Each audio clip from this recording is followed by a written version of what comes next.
Hello, everybody. Welcome to another episode of Tables, Ladders, and Chairs. I'm your host, Eric, joined as always by my co host, T. T, how are you today? Doing all right. Good to hear. Yeah, don't adjust your screens there. We are here a little earlier than normal.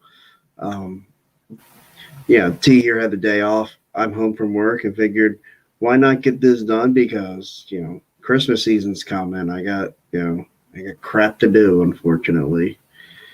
And so, I didn't want another week to go by without us getting to get on here, talk about some of the things that have been going on in WWE. Um, gosh, it's been, 2 weeks. So we were just removed from Survivor Series and, all the important things that happened that night, like absolutely nothing. Um, but we did have War Games this past week. And I got to tell you a little story. So, I hooked up a second TV in my bedroom, and I have two TVs now, so that I could have one with Sunday Night Football on, and the other had War Games on Sunday night.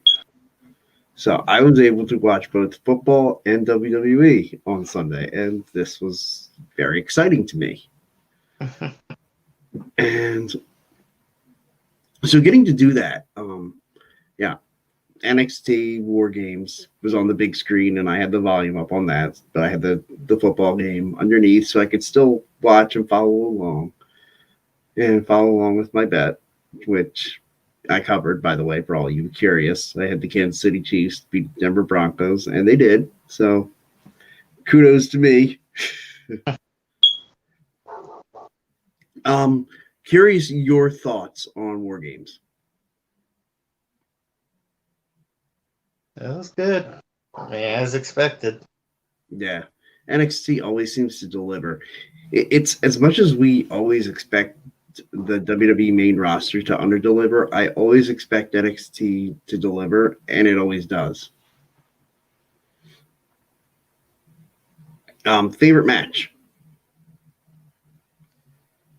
or just the Uh, match you want to talk about first, whichever way.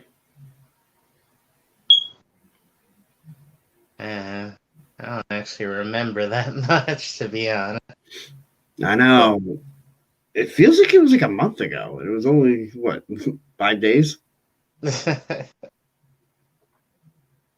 uh, I guess the men's War Games match.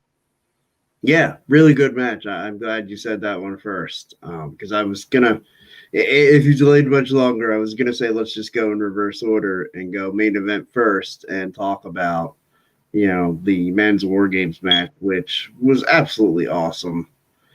Uh, the 2.0 versus the black and gold, and I don't know if it's necessarily going to be Johnny Gargano's last night on NXT. I know his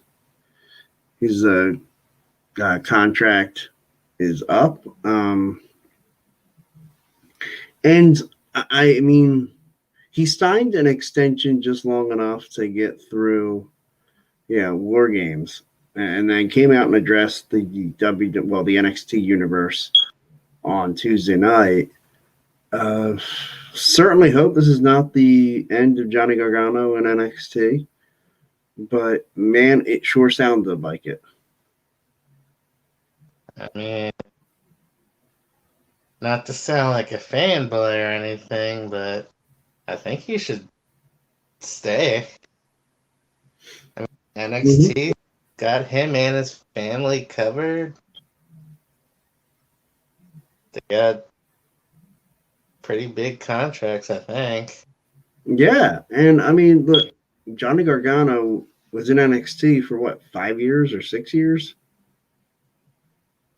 and he wasn't even like when was really brought in. He wasn't supposed, and he touched on all this when he said he wasn't even supposed to stay on NXT. It was supposed to be, they had a dark match, and the people of Full Sail chanted so loud, Johnny Wrestling. They're like, well, we have to keep bringing him back. Yeah, and he was fantastic. Just He was Johnny Takeover. He was, everything you'd want an NXT superstar to be. And I think it's a shame. Like, I know he's one of these, and I know Tommaso Ciampa is another one that just didn't want to get called up, and then because I think they were afraid of getting buried on the main roster, and they probably would have been. Just all the evidence points to they would have been buried. They'd like Johnny Gargano, if he were to come up to the main roster in 2 weeks, would be part of the 24/7 mob. Like that's what he would be. And I've always felt like they should use the 24/7 mob as like a stepping stone to go on to other things. And it's always been the spot you get buried in if you end up in that group. And it's a shame, like a Drew Gulak. I think they should be willing to do more with him. And I know when he was with Daniel Bryan, they did do more with him. But why he's buried there in the 24/7 group, to me, just makes no sense. And the same with, R-Truth has made that group relevant. And Tozawa, like I've seen so much personality from him. I kind of want to, I want to see them do more with him. Would you agree with that? Yeah, but at this point, it's kind of 24 division right there. Yeah, and what are your thoughts on it going to now Dana Brooke having it and nobody wanting to hit her? Well, that's good. I don't want to show them hitting a woman. Yeah, but there are little conniving things you could do. Like remember how they used to do with the hardcore title? Like every now and then you'd see it, like something backstage where have her show up in an appearance somewhere, have a celebrity where who's not afraid to just roll her up and pin her, take it, and then have an R-Truth right there ready to swoop in and get his baby back. I'm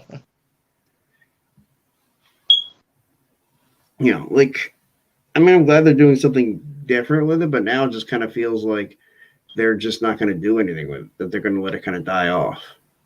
Unless they're going to make it a women's championship now, which I'd be fine with. Well, it did look like they were doing some kind of, I guess, romance angle with Dana Brooke and Reggie. Which, whatever, sure. Yeah, I really liked the romance angle they did with Reggie and Nia Jax, but that was the extent of what, of course, Nia no longer with the company.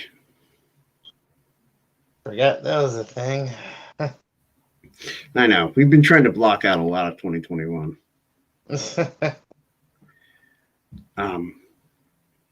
But of course, day one is approaching, January 1st, just Saturday pay-per-view, which I happen to know. I did my research to find out when the Royal Rumble is. The Royal Rumble is actually on a Saturday night as well.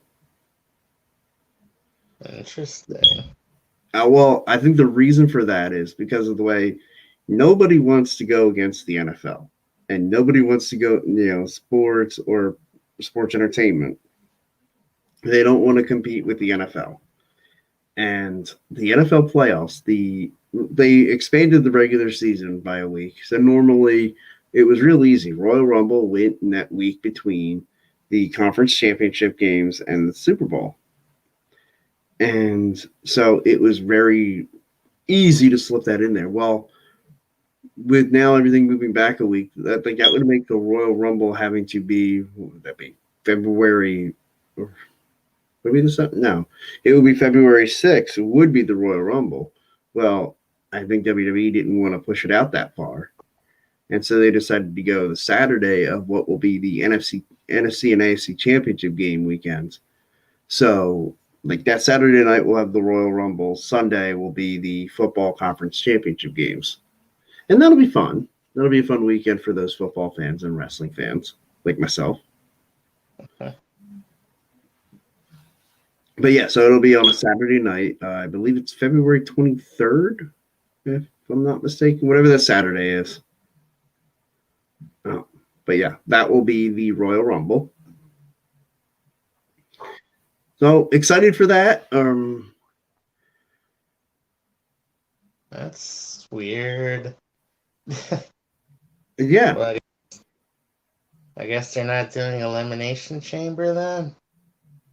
Well, Elimination Chamber, I mentioned, will be in February because the Royal Rumble's still going to be in January.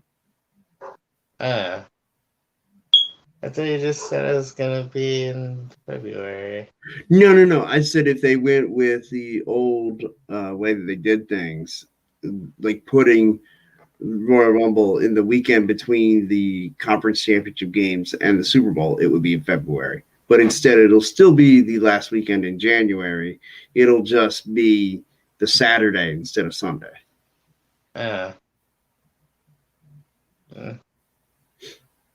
right. It'll be a fun weekend. So I would imagine they'll still do Elimination Chamber. Probably what would that be? February was the 13th, so February 20th, probably. If they're still doing the like, I thought they don't announce a whole lot ahead of time. Like what the main four are. The big four: the Royal Rumble, WrestleMania, SummerSlam, and Survivor Series. And it really does seem like all the rest are kind of subject to whatever they want to do. Like this night one or day one, like I think it's a great concept. Putting a pay-per-view on New Year's Day, like it's fun. Like I like it. But I didn't like them basically just replacing TLC with it. Because I always complained that there was like a real dead period in WWE between TLC and like maybe a week or two before the Royal Rumble. It felt like just not much went on, like no real storyline developings. Like, they used to at least for a couple of years they had qualifying matches for the Royal Rumble, and then they stopped doing that. Which, I mean, part of that was I like that they left some suspense as to who was in and who wasn't. But as we look towards the new year, I feel like we're starting to get a sense of, well, like who's getting a push, who's not. Like the Roman Reigns Sami Zayn match. I want to talk about their Universal title match, and we'll probably spend more time talking about it than the match actually was.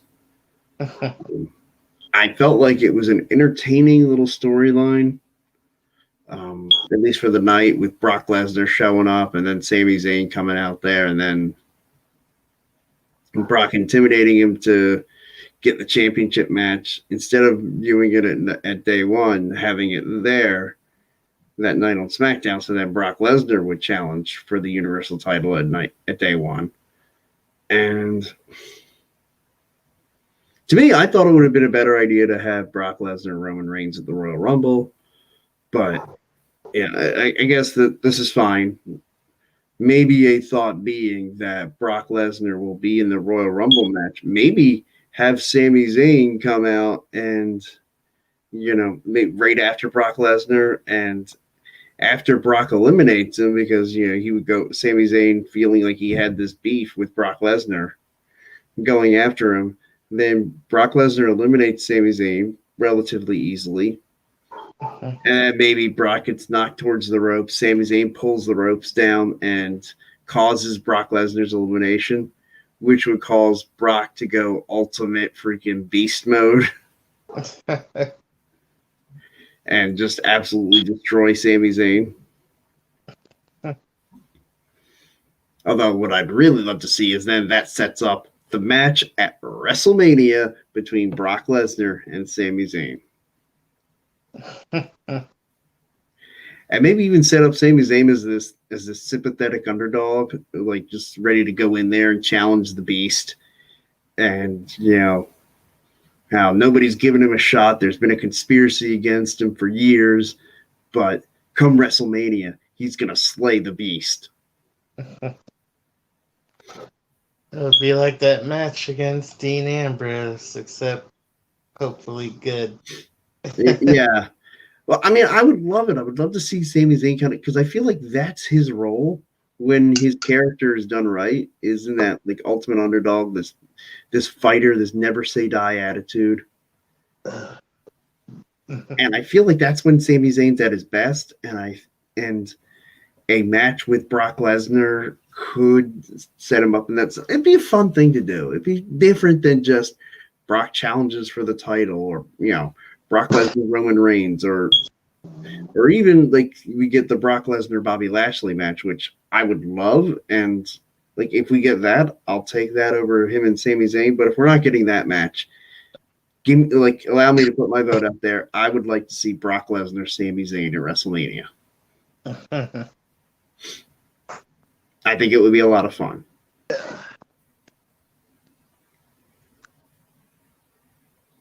Are you with me? Yeah. You like that match? Yeah. But figure if they're not putting Bobby Lashley in any major title pictures, maybe they could start heading for Lesnar Lashley before it's too late. Well, I would love to see Brock Lesnar, Bobby Lashley. I believe that does belong. Like, again, this is an alternate idea to where if we're not going to get the match that I know we all want, which is Brock Lesnar, Bobby Lashley, that, hey, what about Brock Lesnar, Sami Zayn? Like, I feel like this is the time of year where they kind of throw stuff against the wall and say, hey, does this fit? Do you think this could work? And to me, I think that's something that could work.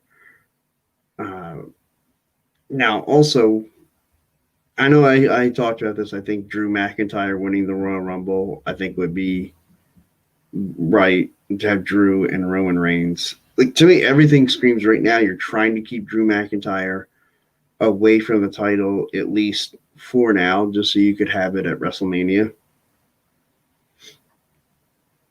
And so that's why it screams to me that we're going to have Drew McIntyre either win the Royal Rumble or win an Elimination Chamber match to get a Universal title match. And yeah, I would enjoy that. Roman Reigns and Drew McIntyre for the Universal title. I just feel like those two have great matches anytime they're together.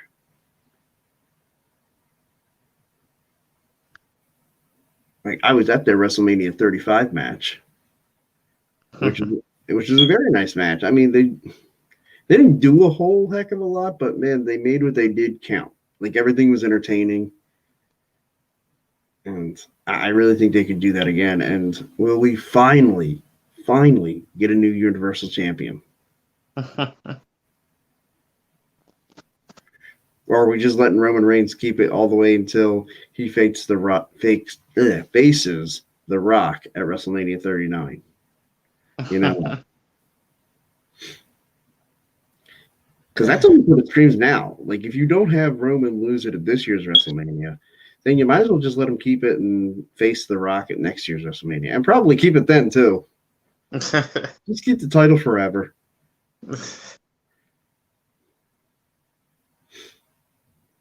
If anything, they could just have him retire with the belt and then bring back the big gold belt.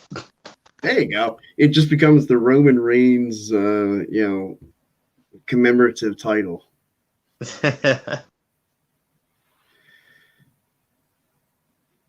But okay, let's switch gears. So I want to talk about the WWE Championship and Big E versus Seth Rollins versus Kevin Owens.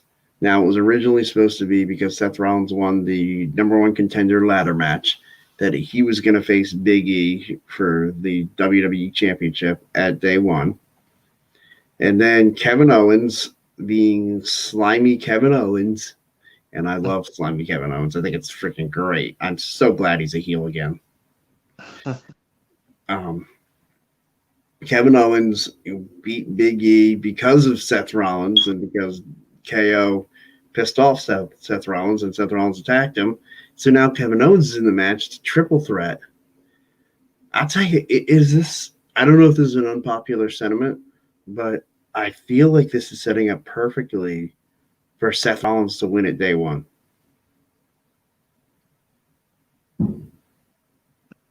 Sure. Because I would enjoy then seeing. I mean, you could have Seth Rollins defend the title against Big E at the Royal Rumble, and then you can figure out who's going to challenge for the WWE Championship at WrestleMania. I feel like we can find somebody. Yeah, maybe even.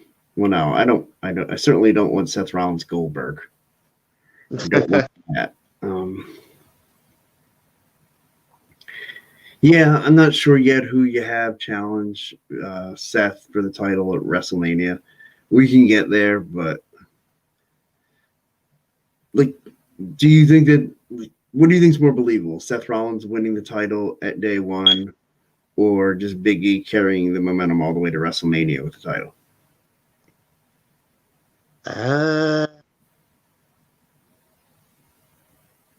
Not sure. Not sure, to be honest. Or do you have KO in it? That'd be pretty cool. I'd be down for a little KO WWE Championship reign, and it being really KO Mania this year. I mean, I guess they would want to keep him happy and Right? don't jump ship like everyone else is. Well, they got to start doing some stuff to make somebody happy, and because man, they are losing people. Like if Johnny Gargano shows up at AEW next week or something, um, I don't know what to think anymore. And possibly Kyle O'Reilly. Yeah. Yeah, is Kyle O'Reilly's contract up now too? Just about. Literally the same exact position as Gargano. Oh, geez. So we're going to lose Kyle O'Reilly and Johnny Gargano. Terrific. And while we're on the subject of contracts and such, some news I read earlier. Jeff Hardy has been sure endeavored. Yeah, apparently some issue. I think, he had another relapse with his battle with drugs and alcohol. And apparently he refused rehab and all that stuff. So, Well, I hope Jeff gets his life together and gets himself clean. Yeah, it just feels like this is always going to be about. I really feel like if rehab is going to take for him, he's going to have to not be in wrestling anymore. Like I feel like the temptations of being on the road and like all those vices being right there, I feel like that's too much for Jeff. And I don't want to say I hate doing that. Like I hate being the guy who sits there and thinks like I can tell what's best for somebody, but it certainly everything to me indicates he can't handle life on the road. Look, and not everybody can. Because think it's kind of been like the same amount of time. Each time he had like a little relapse like this, think about how long it was when he was in TNA before he had a relapse. And then, he comes back, has a relapse, goes to WWE, has a relapse. Like, I want to see good things for Jeff. And I want to see him like be healthy as a person. Like I feel like as far as his wrestling highlights, like we've seen the best and all we're gonna really see out of Jeff. If he stuck around, like if say this didn't happen and Jeff was still wrestling right now, like what do you really think the future plans were for Jeff Hardy? Like do you think they had any plans for him right now? I don't.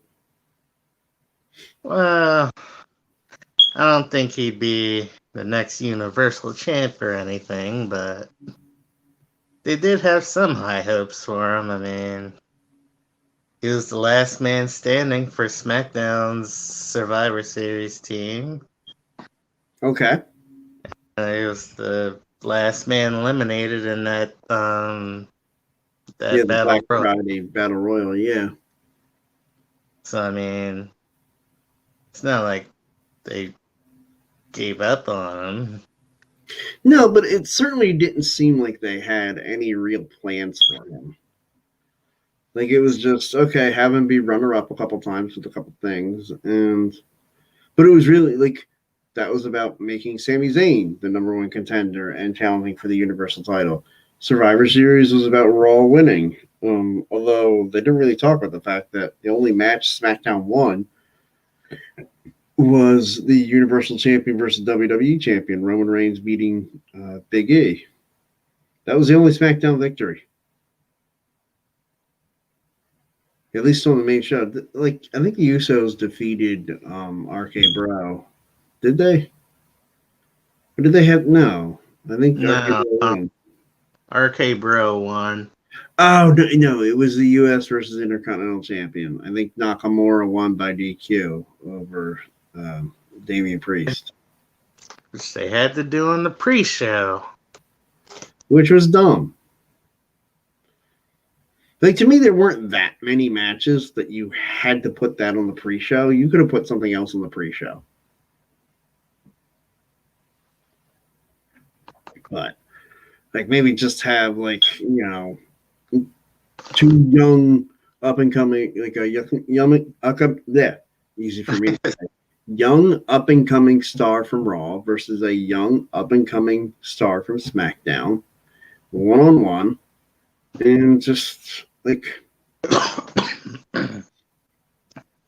Yeah. Like that should have been the pre-show match, and then we go in with the Survivor Series matches, the Raw versus SmackDown, champions, and the traditional men's and women's Survivor Series matches. But I digress. So it seems pretty clear to me that Johnny Gargano is earmarked for AEW. Even with Grayson Waller attacking Gargano at the end of NXT, like I don't think that's going to do anything other than maybe ignite the rivalry between him and LA Knight some more. But like honestly, I don't get that. Like, what is LA Knight supposed to be? He's supposed to be an annoying heel, like with a brash attitude. Well, now they've got him kind of as a babyface, or at least a tweener, because he's feuding with Grayson Waller. Grayson Waller's no babyface; he's as annoying as they come. God, I don't even know who's what anymore. Ever since they formed the War Games teams, Right? Like, was Braun Breaker supposed to be a heel? He's a pretty good babyface to me. And that Anthony D'Angelo, like, I mean, he's funny. Like, I get a kick out of him the way he talks. But I'm assuming he's supposed to be a heel. And like I said, Grayson Waller, he's certainly a heel, especially attacking Johnny Gargano and Johnny Gargano's farewell address. Like, that's as heelish as they come. So I don't know what maybe they're going to plan to have Grayson Waller. Well, I would assume at New Year's Evil will be Tommaso Ciampa versus Braun Breaker for the NXT Championship. And, I mean, I'm going to say it, even though I know it's not going to happen. What I would love to see them do is go ahead and have Braun Breaker win the NXT Championship, call Tommaso Ciampa up to the main roster, maybe as a surprise entrant in the Royal Rumble, and then give Ciampa a legit run on the main roster. Like, I'm talking, like, I think we could see, well, the matchup I would want is Tommaso Ciampa versus AJ Styles at WrestleMania. And give them a good, 20 to 25 minutes. let them just tear into each other. And have it start with a few, with a few promos, like on Raw, like where they just verbally spar with each other, and Ciampa talks about how, AJ Styles like was supposed to be this great independent wrestler, but was too good to ever show up at NXT, and say he comes into this ready-made program, whereas Tommaso Ciampa and the others at NXT, they built their own program because WWE didn't have a place for them. I think it could be a great story. It could be a great build-up of how, AJ Styles started off as this like anti-establishment guy, and now he's turned into the establishment. So, like, I just, again, think it could be fun. Think it could be, and it would be a great way to introduce Tommaso Ciampa to a new audience, and to introduce him in a strong way. Like, have the two of them go in there. And look, whether Ciampa wins or loses, I think him and AJ Styles would just have such a good match to where people will walk away saying Ciampa's a star. And I hope that they package it to or sell it to him like, hey man, like if you're ever going to come to the main roster, this is the time to do it. This is the way to do it, and to make it work. And WWE's got to be committed to making it work when he gets there. Like, don't bury him the way you did Keith Lee or Karrion Kross, just so you could fire them in a few months. Forgot that happened. Yeah. I do my best to block that stuff out too. Like the way they treated some of these guys who were NXT killers. Like, think about it. Like guys like Aleister Black, Karrion Kross, Keith Lee, Dominic Dijakovic. I mean, it's a miracle he still has a job as T-Bar. Like, what the heck even is that?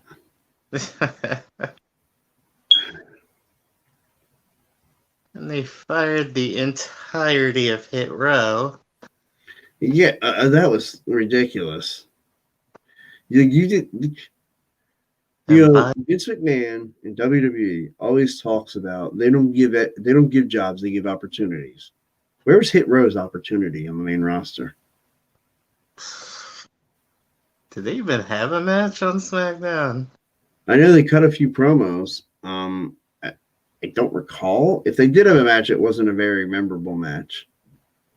But that's what I'm saying. Like, where was the opportunity for Hit Row?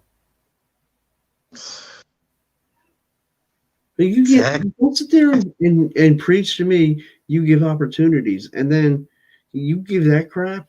Like the same thing they did to Sanity. Like, it's ridiculous. And now all those guys in Hit Row, they're going to go to either AEW or Impact Wrestling, and they're going to be stars there. And look, I basically have given up on Impact Wrestling. I've essentially stopped watching it, even though one of my favorite non-WWE wrestlers, Josh Alexander, won their world championship back in October. And Josh Alexander, if you've never watched him wrestle, you owe it to yourself to watch The Walking Weapon, Scott Alexander. Or Josh Alexander, excuse me. Like, he is a special kind of talent. And I keep thinking to myself, man, I'd love to see him sign in WWE. But I'm like, well, as long as it's in NXT, because I don't want to see the poor guy buried for 6 months before they finally fire him and let him go back to wrestling.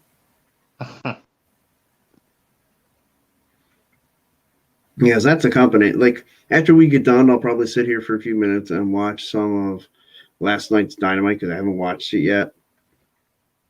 But, like, I want to put on real wrestling and be entertained by real wrestling. That's what I watch. Like, Monday Night Raw is an absolute joke. SmackDown's better, but not great. But then the best show in WWE is NXT. And even that's not what it was 6 months ago. Nah. Although, the best thing going right now in NXT is Toxic Attraction. And not just because Mandy Rose is freaking gorgeous. but so's the rest of that group. The Casey Dolan and what's the other one's name? Gigi Is it Gigi Dolan? Yeah. JC Jane. Okay. Something. Yeah, Gigi Dolan and Casey Jane. Is that it? Yeah. Okay. Well, they're fantastic. Sorry that I didn't really know their names. It's not that I wasn't listening. I was just staring at Mandy Rose the whole time. But I was staring at them too. They're too. And I mean, it's a shame. I don't want to see the women's roster go back to just being eye candy. But I mean, I think Mandy Rose and the rest of Toxic Train, they can go. They can actually wrestle. This isn't just they're beautiful women who are getting a spotlight. Like they're beautiful women who can wrestle. And they're putting on great matches, and I hope that continues. Absolutely. And look, I'd love to see the day that Toxic Attraction gets a run on the main roster somewhere. But I mean, give them an actual run. Let them come out, let them do something, and let them achieve things, and then progress. Put a story together for them. Just like the story I laid out, pretty simple story. If you wanted to do something with Tommaso Ciampa, bring him up to the main roster, feud with AJ Styles. And then in the fallout of WrestleMania, like you can set something else up for him. Like maybe he could be in the U.S. title picture, or there are things you can do with Tommaso Ciampa on the main roster. Like if you can't figure out how to use Tommaso Ciampa, that's a you problem. That's not a Ciampa problem. Unfortunately, Ciampa would end up paying for it, but.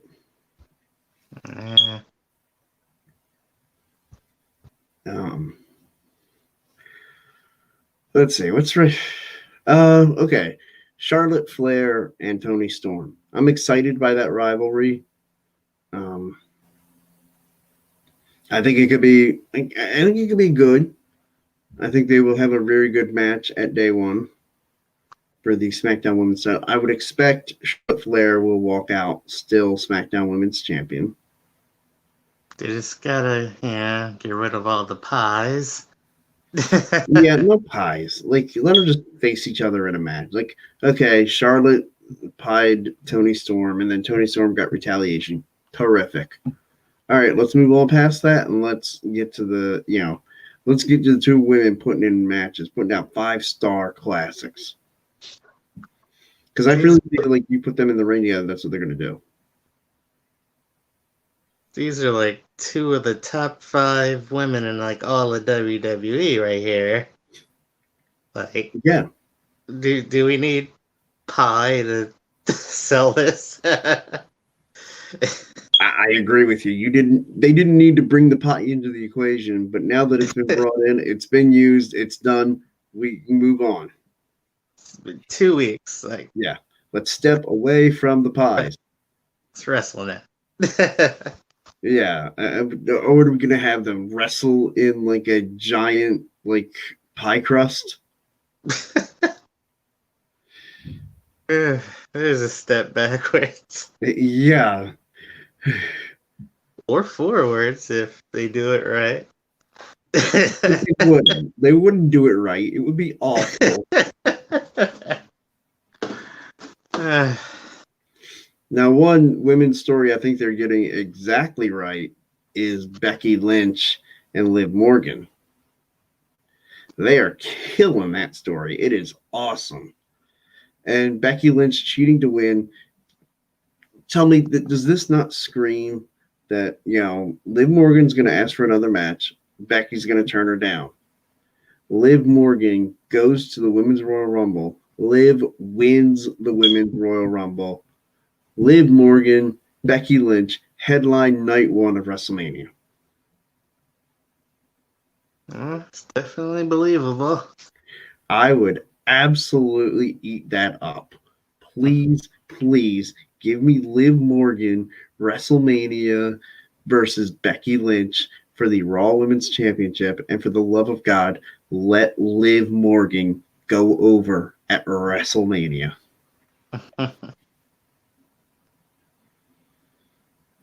Would you right now? Now I know you're not going down the text to go to the event, but like if it were feasible, would you buy a ticket for that at WrestleMania? I'd consider it. Like if WrestleMania was in Philadelphia this year, would you be like, absolutely, I want to go because I want to see Becky Lynch lose to Liv Morgan for the Raw Women's Championship? Hey, if I didn't hate big crowds and small spaces, then yeah. Okay. See, you're proving my point there. Because to me, it's something like it's a great match. It's a great concept. It's something that would draw tickets. Well, okay, I think that's all that I got for us today. Everybody, thanks for joining us. Everybody from the live crowd, people have been checking in. Appreciate it. I'm not sure what this comment here even means.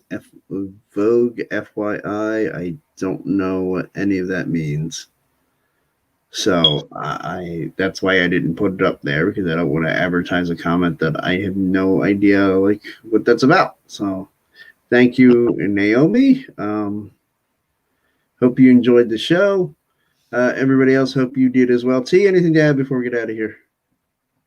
Not really. Oh gosh, I almost forgot. What happened? We're gonna be another couple minutes. Did you watch your assignment? Yeah. Deadliest Game. Yeah, Survivor Series '98. Yeah. You enjoy it? Had you seen it before? I have not seen it before. It was alright.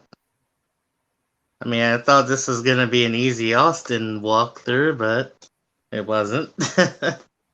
Right. Yeah, you screwed over in the semifinals against Mankind. I didn't think Mankind was going all the way to the Right. last match either. Especially since his first opponent was the man who would eventually be Gilbert. Yeah. Dwayne Gill. But yeah, it's nice when you don't know what's coming. Right. Yeah. That was like I'm glad that I got to give you something that you had not seen before. And I certainly enjoyed mine as well, the Survivor Series of 05. It was fun. And particularly, I definitely enjoyed the main event. And did you know Randy Orton had been the sole survivor at, what was it, the 2002, 2004, and then 2005 in Survivor Series matches? And so that was, yeah, to me, that was pretty significant that they did that with Randy. Orton's just setting records all over the place. Yeah, and God, I love the the Bronament. That is hilarious. I don't know if now there's something going on where they're going to draw AJ Styles and Omos away from each other, but that's something to keep an eye on. I like them together. To me, they remind me a lot of the Shawn Michaels and Diesel like dichotomy. I'm hoping they're using this Bronament to call up MSK from NXT. Oh, that'd be fantastic. I would love to see MSK on the main roster competing for championships. Like, I think they would be fantastic in that role. Because they showed on NXT. Yeah, Riddle was Riddle was there. Yeah, that thing. Mm-hmm. So hopefully that'll go somewhere. Or maybe it'll be part of the reason why RK Bro breaks up. Because they got to break up. You got to have RK Bro break up so you can have Randy Orton versus Riddle at WrestleMania. I'm totally convinced until I see WrestleMania and it doesn't happen, I am convinced that will happen. Well, that's just the law at this point. Yeah, like it has to be Randy Orton and Riddle at WrestleMania. So like they're gonna lose they're gonna lose the tag team titles. I feel like Riddle's gonna somehow cause Randy Orton to get eliminated in the Royal Rumble. And then it's gonna be like then Randy's turning on Riddle and then finally Riddle and Orton at WrestleMania. To me, it's a pretty simple script, like pretty easy to see coming. But I still think it'll be entertaining. I definitely think in between now and when the breakup happens, there can be a lot of comedy involved. Like getting Orton to wear the the blazer was hilarious.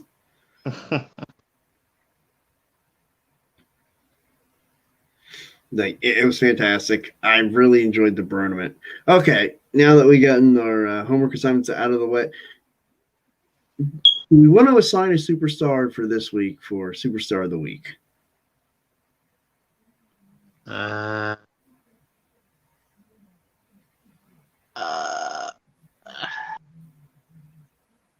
not good at picking. Okay, all right. I'll do it. We haven't done the Undertaker Superstar of the Week, have we? I don't think we have. All right, so Undertaker will be Superstar of the Week. I will assign to you.